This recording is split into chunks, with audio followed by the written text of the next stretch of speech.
Najduži dio spremanja je odlučivanje šta neću obući jer nikad ne znam koja će verzija meni izaći danas. Omiljeni film mi je Inception zato što me fascinira istraživanje ljudske svijesti, podsvijesti kao i to koliko je zapravo naš um kompleksan.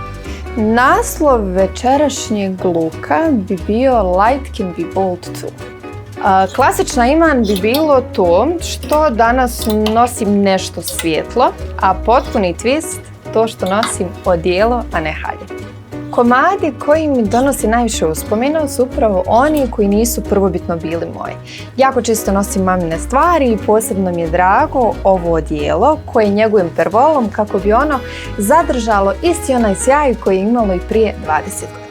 Kad me pitate biram li novo ili očuvano, reći ću vam da novo ima svoju draž, međutim, ako sam neki komad izabrala i zavoljela, onda ga želim nositi što duže.